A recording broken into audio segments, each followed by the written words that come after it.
12/12/2025ના રોજ એક NCCRB complaint Surat શહેરમાં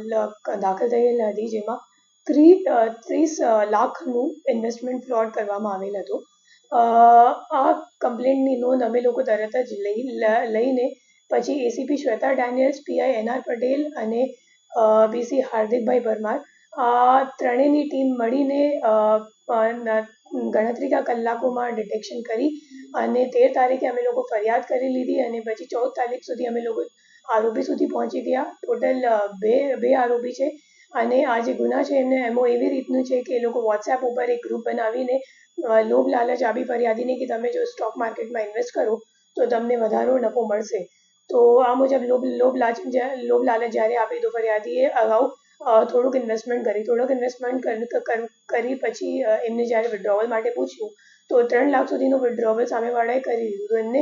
વિશ્વાસ થઈ ગયો કે ખરેખર સાચી હશે અને પછી આગળ એમને ઇન્વેસ્ટમેન્ટ કરવા ના દીધી અને એને વધુ ઇન્વેસ્ટમેન્ટ પણ કરી નાખી અને વિડ્રોવલ નહીં થતી તો એમને ખબર પડી કે મારી સાથે ખરેખર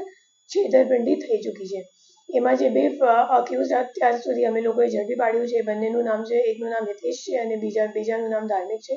અને એ બંને કરંટ અકાઉન્ટ, મુખ્ય રીતે એ લોકો કરંટ અકાઉન્ટ ખોલાવે છે અને કરંટ અકાઉન્ટ ખોલાવી એક યશ કરીને માણસ છે મુંબઈનું એમને આપે છે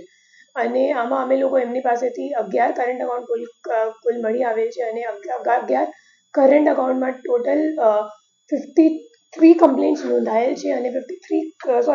57 કમ્પ્લેન્ટ્સ નોંધાયેલ છે અને 53 કરોડનું ટોટલ ફ્રોડ અમાઉન્ટ છે, જેમાં એ 6 કમ્પ્લેન્ટ છે ગુજરાતનું છે અને બીજા અધર રાજ્યનું પણ છે. એમાં મુખ્ય રીતે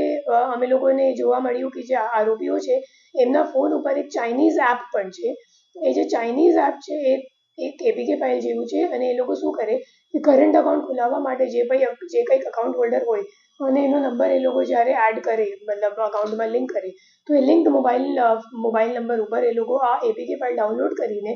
પછી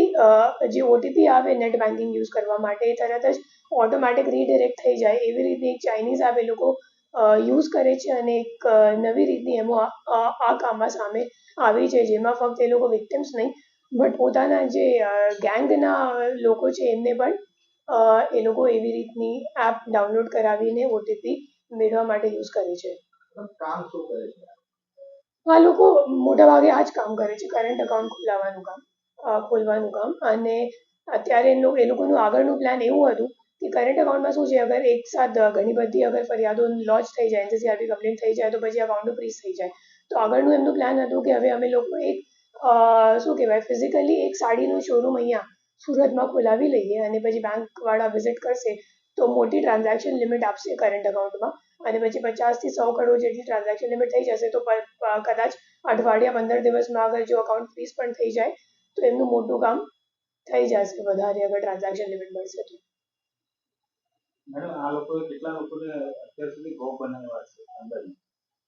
અમે લોકોને અત્યાર સુધીમાં 57 ફરિયાદો મળી ગઈ છે અને ફક્ત 11 અકાઉન્ટની વાત કરું છું અને એ લોકો આ કામમાં લાંબા સમયથી જોડાયેલ છે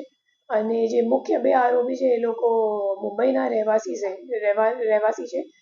બશીર અને યશ અને આ આરોપીઓ પાસેથી અમે લોકોને 1.5 લાખ જેટલા કેશ પણ મળી આવેલ છે, સાથે રબર સ્ટેમ્પ અને કરંટ અકાઉન્ટ ખોલાવવા માટે જે ભાડા કરારની જરૂરિયાત હોય, રજિસ્ટ્રેશન સર્ટિફિકેટ હોય ઉદ્યમનું, પછી ચેકબુક્સ અને કિટ્સ અને QR કોડ્સ, આ બધી વસ્તુઓ અમે લોકોને આરોપી પાસેથી મળી આવેલ છે. મેમ જે રીતે ચાઇના એપ એ લોકો ડાઉનલોડ કરી છે તો ચાઇનામાં પણ એ લોકો કોઈ ટ્રાન્ઝેક્શન કરતા કે ચાઇનામાં